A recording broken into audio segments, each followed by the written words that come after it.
Well, it's great to have that setup because it's an interesting thing. I wonder why you're here. Because who wants to know about the future of technical debt as opposed to getting rid of it or just basically making it impossible, right? That's like the dream for all of us. But is it really possible to get rid of it entirely, right? So that's what this presentation is about, is kind of digging into a little bit of the history of the concept of technical debt and then looking at possible ways of dealing with it going forward and then asking that question, really. It's like, what can we actually do to basically solve the problem completely? And can we? That kind of thing, right? So let's go and start out here with a nice picture of technical debt, okay? It's kind of like, I think everybody has a different vision in mind when they basically hear the term technical debt, but for me it's usually this thing of like a giant trash heap, right? It's kind of like you're surrounded by craziness from, from earlier years and all these other things, and nobody's cleaned up. It's all just kind of like hovering there. It's all this stuff that you have to go and wade through day in and day out in order to go and get your work done.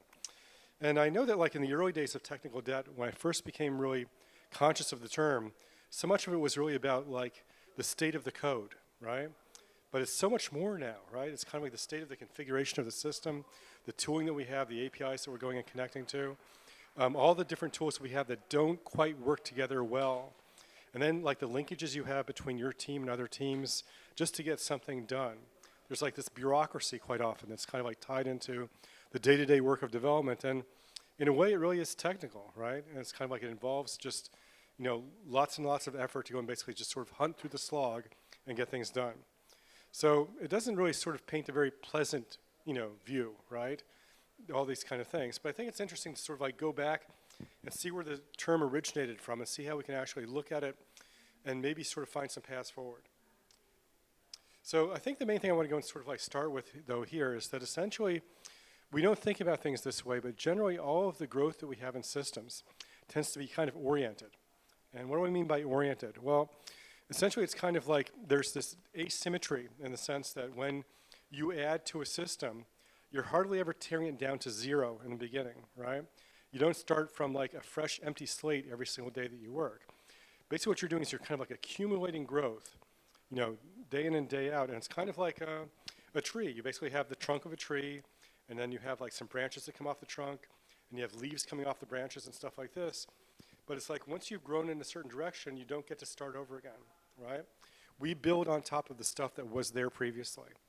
And I think for us generally, the big question is like, if we are growing something, if we're growing a system, to what degree are we able to go and change the earlier decisions that we had? And if we don't, how do we actually start to go and pave like a good course to go and sort of like make things that are sustainable to work in over time within an organization? So basically our sense of technical debt is really built on top of this reality. It's kind of like there's a big difference between, it's like if you, in any system where you basically add to existing things rather than creating new things all the time, you're going to have something like technical debt, just because growth tends to accumulate over time. So let's go back to the very beginning, okay? Technical debt was a term that was first introduced by a guy named Ward Cunningham back in the 1990s. And the story of this was really that he was trying to go and explain to the people he worked for what systems development was like. And he was working at a financial company. And of course, in a financial company, you basically deal with things like assets and debt and all these other pieces of terminology. And he thought, okay, well, you can think about software development as being like debt in a sense. So essentially, you're basically going and making changes and doing things. And it's kind of like some of the things that you're doing are kind of tentative in the sense that they are things that you think might be the right direction to go in. And maybe you find out a couple of weeks later that isn't quite the right thing, but maybe you discover there's a better way of doing things now. And you have a choice at that point. And what you can do is you can either go ahead and sort of rewrite the piece you've done or refactor it to basically make it reflect your best knowledge of what the system should be. Or you just kind of like just move on and do more stuff. And you start to build on top of these things that aren't quite as good, and then you build on top of them, build on top of them, and then you end up with, where's that picture again? There we go. You end up with something like this, right? So it's funny about this, that he described this scenario and said that this is a thing which happens all the time. Basically, people do, you can say they're doing like quick and dirty things to go and sort of solve a problem, but I think it's not even that bad. It's kind of like just recognizing that you need to solve a problem, but you don't revisit the existing stuff to find out if it can be done better before moving on to the next thing. And that's where things are kind of like a bit of a problem. Now, it's funny because you can look at this as being like a terrible thing, or you can look at it as a mechanism of work. So let's talk about what that means, really. The framing that Ward Cunningham used for technical debt was actually kind of positive. He said that this is a normal way of working, that what you do is you basically do something and you have like kind of incomplete ideas and you get code that's running and stuff like this. And then it's kind of like afterwards you basically have a crystal clear idea of what it is that needs to be done, and you go back and you sort of make things better. And you have to basically do this thing of paying down the debt in order to go and actually start to keep the system sustainable over time. But when people don't pay back the debt, then they're kind of in trouble. So he's kind of like framing this as being a bit different from the way that most people think that systems development proceeds. Most people look at systems development and think it's like, okay, I come up with an immaculate plan, and I have a plan for all the classes and services I'm going to write, and I just start the plan and I finish the plan once I'm done, and that's the perfect design. Is that the way things work? No, not really, and that's the entire genesis of the Agile movement in a way, is recognizing that you can't plan something in detail and exactly follow that plan and end up with something good. Because when you made the plan, you had incomplete information. And the information is something you only acquire by going and doing the work and getting into the details. So this thing of going and sort of accumulating debt as you work is kind of natural. You just have to pay it down, right? So this is a metaphor, and it's one of those nice things that helps us explain to people what it is that we do. Are there other metaphors we can use for technical debt, for instance, or for this kind of work that we refer to as technical debt? I was kind of surprised one time to talk to somebody who worked for a company that did aircraft maintenance. And he said, it's kind of funny because we could start talking about technical debt, but that's not their domain at all, these people we're working with. And I said, well, what do you mean? He says, well, they deal with aircraft maintenance schedules all the time and stuff like this. So the way we explained what you need to do in software development was we said, it's kind of like an aircraft. Basically there's a maintenance schedule for aircraft, and after a certain number of takeoffs and landings, you have certain checks that are mandatory on the aircraft. And after a certain number of miles, certain checks and repairs that are necessary for the particular aircraft. And so we basically told the managers, it's like, okay, this is the same thing for software. After a certain number of commits to a file, you need to basically sort of like put it in for repair and refurbishment to make things a bit better. And they're like, oh, great, I understand that. We do that with airplanes all the time, right? So they ended up going and sort of like creating the space for themselves to do the work they needed to do, but using a different metaphor than technical debt. They basically talked about it as being like maintenance in a sense. And in a way, it doesn't really matter, what metaphor we use for these things, as long as we're able to go and sort of do the work that we know is necessary to make things better over time. Make sense? Okay, so it's kind of a nice thing to recognize. So, here's the interesting thing. Ward came up with this definition of technical debt, and something terrible happened. Or maybe it's something interesting or good, let's say. What he was talking about was something that we would call now intentional technical debt. You basically, on purpose, choose to do things in a tentative way and then clean it up later because that's just the way that you work. But most of the time, when people talk about technical debt, it's really more like this. It's more like the stuff that, that big garbage heap that we saw a little bit earlier. And people start to look at technical debt as just being sloppy, right? You're messy when you're doing your work, and everything starts to become messy over time in systems. So it's kind of like this is just what happens when you're careless. And I think it's important to go and distinguish between these two things. There's the thing that you're basically using as a way of working, and you're conscious of it. And then there's the thing of like, I just basically never got back to clean that up, that kind of thing. Two different frames on the same thing. But it's an interesting thing because it can be seen as two different types of technical debt in a way. And what happened with this, I think, is really just a side effect of something very, very interesting about language, right? So call it semantic diffusion, right? So technical debt started out with a particular definition that Ward Cunningham gave it. And then there was no term for the bigger, more general thing of just basically code that gets messy. So people started using technical debt to describe just messy code, right? So it makes sense, doesn't it? Has this happened any place else in the industry? Well, mock objects, mock objects for testing. The original paper about mock objects was written in 2000, and it was for a very specific way of working during testing, where you create these fake objects called mocks, and you set expectations on them, and they assert when they don't get the right stuff. And so those are called mock objects now, but basically at the time there was no term for the more general thing of just having a test double you would basically work with in testing. So people use the term mock object for all those things. Even if you don't set the expectations on the object, you just use them to sort of like stub out certain things. So, because there was no more general term, we started using mock objects for everything. Anybody heard of vibe coding at all? Right, so this basically proceeded in a matter of weeks from something rather specific about the way that you work to being like a generic term for working with AI, right?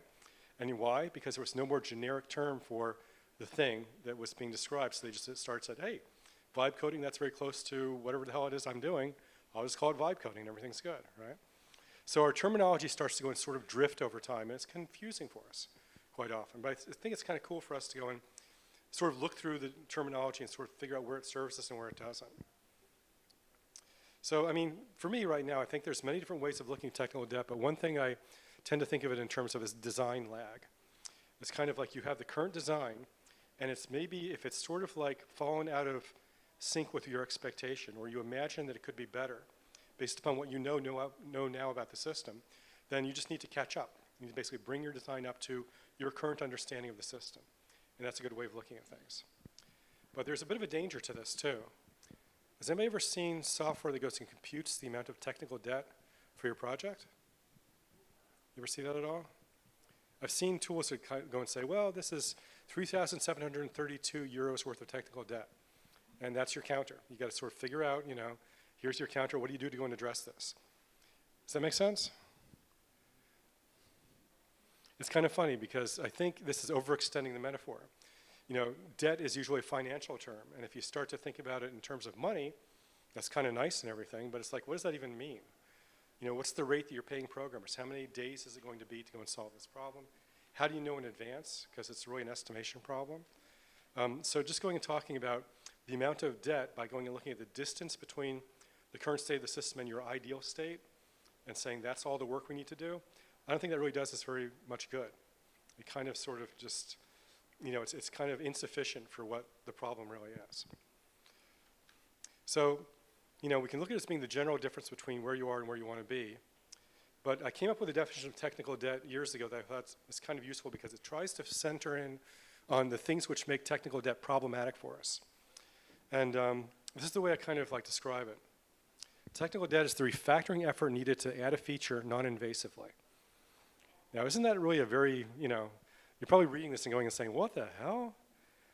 How is he using these terms? What do these things even mean? But here's the idea behind this. Suppose you have a piece of software and it has all this crazy stuff that you don't quite understand. It hasn't been touched in years. And you look at it and you say, wow, to make this what it should be, it'll take me 6 months of effort to go and actually change the service, for instance.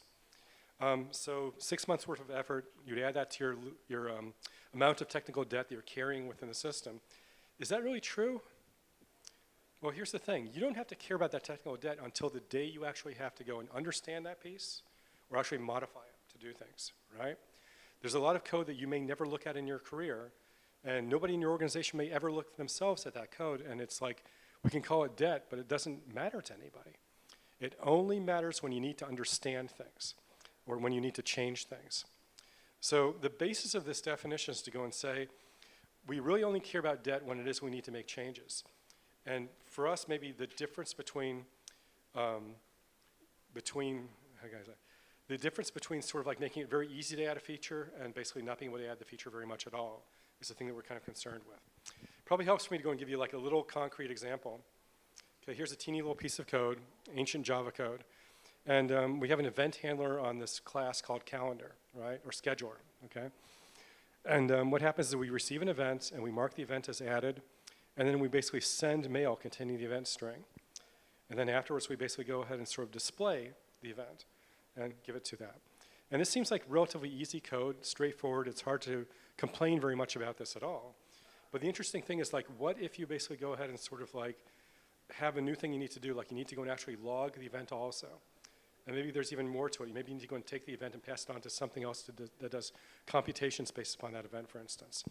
You can imagine adding 4 or 5 different lines to this particular method to do all these other things with events. But there's something kind of odd about it. It's kind of this is a scheduling class. Why do scheduling classes need to send email at all, right? Should a scheduler need to go and depend upon an email server? Probably not. Should it even know anything about what a display is? From a dependency point of view, it's kind of ridiculous, right? So is there a way to change this code so that it's kind of we not only solve that problem, but we make it so that that problem can't occur again, in a way? And this is what I mean by non-invasively. It's kind of like you make a change to this, and then adding new features will require no code change in this place. Okay, so I'll probably explain more of that as we go with this. Imagine I did something different now. Imagine I set things up so that you just have like a simple loop inside of this. And what it does is it runs through a list of events, a list of objects, and it gives each of those objects the event. And then that object gets to do with it whatever it wants to. You can have an object that goes and sends mail. It receives the event and it sends mail. One that basically goes and receives the event and sends it to a display. And essentially what you do is you register these objects with this class, and you don't have to care about whether an object actually does sending of mail, or actually logging things, or actually talking to a display. All that dependency is broken away from this class. You don't have to worry about that at all. You're not increasing dependency. And then in the future, whenever you need to go and add a new thing to do, when an event is added, you create a little object and you plug it into this, and that's it. So what you're doing is you're basically allowing future changes in this area to become non-invasive changes. After you make this change, it's not like you're going in there and mucking with this code over and over again. And this is basically what we refer to as the open-close principle in software development. It's kind of like when you have good abstractions, you should be able to go and add to the system without necessarily changing pieces of code that are there all that much. And it's a good, bellwether of like good design, right? So this is the thing that's kind of like important. If you look at this in a more abstract way, your goal really is to make change easier and make understanding easier in systems. So it kind of is useful to go and have a definition of technical debt that kind of goes and helps you to be able to see the systems and work in systems in just much more comprehensive ways. Now, it's weird.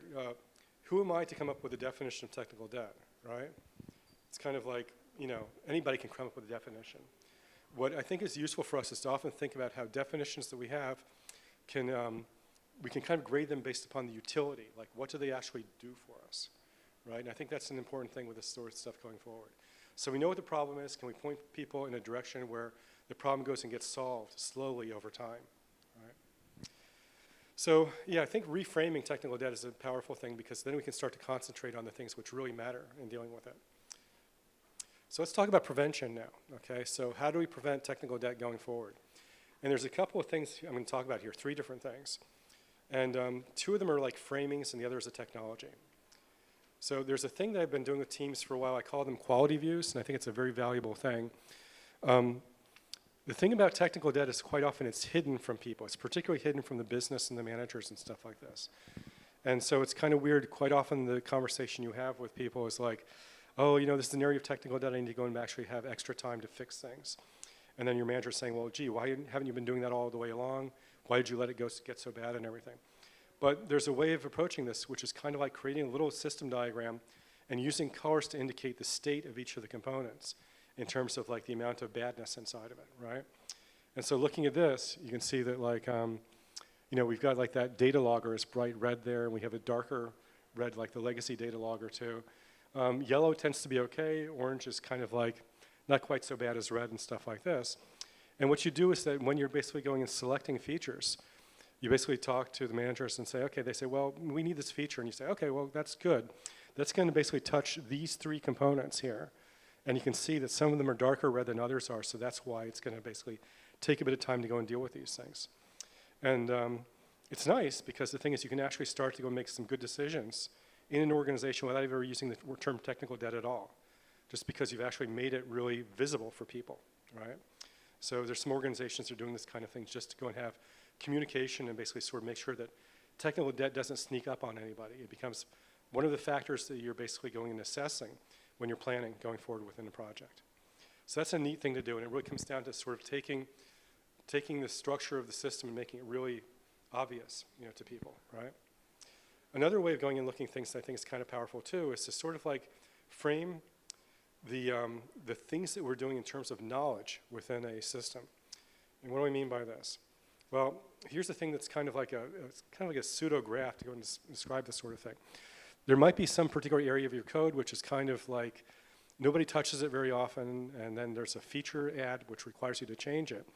And until you do that, it seems like you may not have very much knowledge of how that particular thing works in the organization, if it's like legacy code, for instance.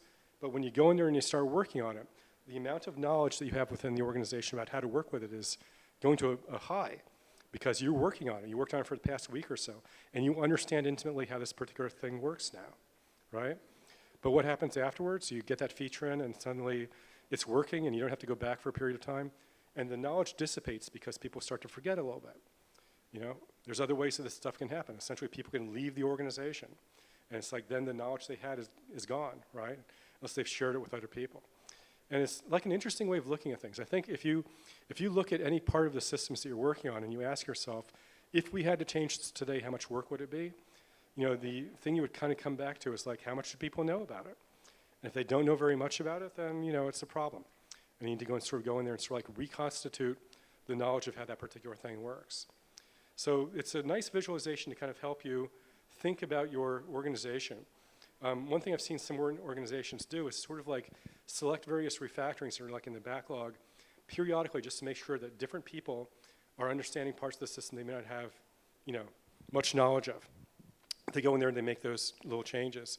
And it's just to go and have a balance of understanding across the entire system, because that's really what your asset is for a system. You need to have people who understand, you know, the different pieces so that change becomes much easier. So this is active knowledge, and it's, you know, it's like here's another graph where it's kind of like, you know, knowledge dissipated after a time, but then basically we had another feature to add. So in that same place, knowledge goes and increases, starts to dissipate over time also. And it's just a natural cycle of understanding that we tend to have in projects. So here's a bunch of different qualities of active knowledge. It's generated when we're in interaction with a system. We gain knowledge by reading or discussion, and also by working through it to understand things. Knowledge fades over time. Okay, it's kind of like we either leave the project or basically we start to forget things. Knowledge can go stale also, which is kind of like you may have knowledge of how something works, but you haven't been there in 3 or 4 weeks and somebody else has. Things have changed and your knowledge is not up to date because, you know, you've lost track of what it currently is doing. And it's also nice to basically know that you can regenerate knowledge when you need to if your artifacts are clear and easily understandable. Maybe there's some documentation or people to talk to. So you have to think about the ability to go and reconstitute knowledge. And the other thing too is that basically if there's knowledge about a system that you're able to uncover, quite often it makes better decision making within an organization. So this is really just a mental frame for going and understanding what happens in a system. And I find that these two frames, active knowledge and quality views, tend to kind of help a bit in terms of going and sort of like developing enough awareness to go and sort of keep technical debt under control. And I think that's kind of a, you know, useful way of going approaching these things. You know, I don't know, I like to be visual about things. I kind of imagine there's like a mountain terrain for the system. It's like there's different areas, different components, and they have different levels of knowledge, and you kind of imagine, you know, where they happen to be based upon recent activity within the system. Okay, the third thing, artificial intelligence. Has anybody ever heard of this? Hey, this is the thing that's going to save our lives, right? Yay, whatever, okay. Yeah, so people have talked about this for a little while now. There was a Get Clear report basically released in 2024. And what they were doing is they were kind of like running through all these open source projects and trying to understand what the impact of AI was, because they knew people were using AI in a lot of open source projects. And what they kind of found is that the churn went up dramatically. People were basically going and sort of like modifying existing code far more than they would otherwise. On the other hand, commits and adding new code were going up also. So you had a higher frequency of commits when you were adding new features, but then there's also a lot of revisitation of the code that was there in order to go and actually sort of deal with things that are side effects of, you know, bad ads, for instance. And so, you know, it's already happening. It's been happening for about a year or two now, that people are using AI and starting to go and discover what's good and what's bad. So we're kind of, I'm not sure whether we're making quality better or not, but it seems like we're basically forcing more rework on ourselves when we're using AI right now. And that's, you know, I guess it might just be growing pains, and maybe we find out over time just whether, you know, there are better ways of working with AI that are going to go and sort of like solve some of these problems. I guess the big macro view of this, though, is that technical debt is a growth industry. It's kind of like we are able to create technical debt now much faster than we've ever been able to, so we can generate code and do these things. And you might say, well, that's terrible. And it's like, yeah, I guess it really is. But it's one of those things where it's like if you're hoping that it's going to make things go away, technical debt go away, probably not anytime in the near future, right? And the other thing, too, is that essentially, even independent of AI, there tends to be a general rule of the universe, which is that it's always easier to make messes than to clean them up. When you're cleaning up a mess, you're basically going and imposing order on something. And imposing order takes a lot of energy and thought to go and make sure that you're producing the thing that you want and it still works. Creating a mess is as easy as being careless, right? So we're always going to have that issue. It's an asymmetry of the universe and kind of important to recognize. So what does this mean for us? Well, let me go and give you something which is a technique with AI that you can do right now if you want to. And it really comes down to this. It's kind of like this thing of going and saying, for something that you're working on, like a big class, for instance, you can start to ask questions like, okay, how many, like give me the 7 most important responsibilities for this class. And AI is really good at doing semantic analysis, right? It's looking at the wording of what you produced and its history of looking at structures that are similar. And it's kind of like, okay, well, you know, maybe there's 12 methods here, but they really are all about going and doing 7 different things, right? But the thing about this, though, is it's almost like you're able to go and sort of like zoom in and zoom out semantically when you're using AI. So you can say, okay, here's the 7 most important responsibilities, but what if I go and I ask for the 4 most important, right? It's not like those 7 there, you take 3 of them away. It's like when you focus and say that I want 4 different responsibilities, it reconceptualizes based upon what it sees in order to go and actually go and give you 4 responsibilities. And it involves a bit of munging to go and actually do this sort of thing. It might be that you have 2 responsibilities, and if you're merging them into something else, then you're using like a more general term that goes and deals with those things encompassed together. And so, you know, that's kind of weird. Why is this useful to us? Because so much of what we do in legacy code and in like an existing technical debt code is basically dealing with the difference between the way things are decomposed and named now and what we would really like them to be in the future for, you know, ease of system, you know, change. And being able to sort of like lens in, you know, and understand the, you know, the different ways that we might go and choose to refactor something. It's really valuable, right? So AI can help us understand things much better than, you know, previous technologies we've had. The hallucination problem, it's still real. So you have to kind of cross-check things and everything. But to go and just start to get like an overview of something, it's great for summarization and stuff like this, and it's worth, you know, trying out for this. So that makes everything better, right? Yeah, I don't know. Let's talk about something else, the Peltzman effect, okay? So have you heard about the Peltzman effect before? Probably not. It's like ancient history within safety engineering. And this was something that was discovered a long time ago, I think in the 60s or the 70s. It's that basically when you have safety measures and you implement them, people's perception of risk decreases, so people might feel they can now afford to make riskier decisions. The way they discovered this was with some of the early safety technology they introduced into automobiles, seat belts, airbags, all these different things. And their hope was that this is going to basically make things much safer, right? But the interesting thing about it is they found, well, even though fewer people died in car crashes, the number of crashes remained the same. And what it turned out was that basically people feeling safer because of the safety technology started being, you know, okay, let's go, I can drive more risky because, yay, I'm safe, right? So it's an interesting thing. It's basically a way that human, you know, that basically was like, oh, you know, it's like I have all this wonderful medicine because for my diet, for cholesterol and stuff. Yeah, I can eat pizza now, right? It's the same thing, right? So when you realize that this is what humans do, it makes you really kind of think about it. If you really start to go and extrapolate that into other domains like software, it's kind of like, gee, what happens now when it's kind of like easy to understand things using AI in order to go and start marching forward and doing things? Well, that's kind of good, but the thing is, it's kind of like now that you have a tool that's going to make understanding easier, can't you make bigger and more complex things now? Because you got the tool to save you, right?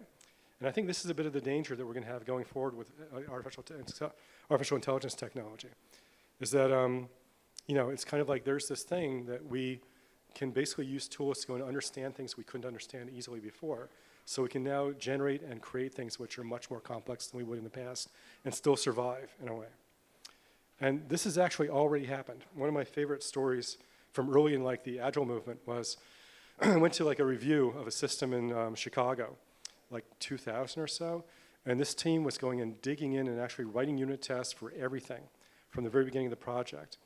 And it was so weird because one of the developers was saying, you know, it's kind of neat because it's kind of like we have all these business analysts, and it seems like, you know, for the longest while, us as developers wouldn't understand the system, but they understood the system. It's like, you don't understand. This is the way things are supposed to be. This is the way things are.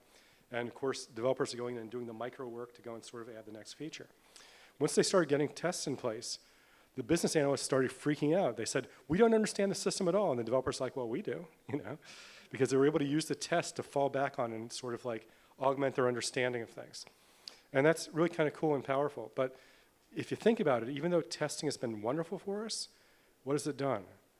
It's enabled us to make bigger, much more complex systems because the test will save us when we get into trouble. We can actually change systems without having a full picture of how they actually work and do that deterministically, using our tests to basically save us as we go along with things.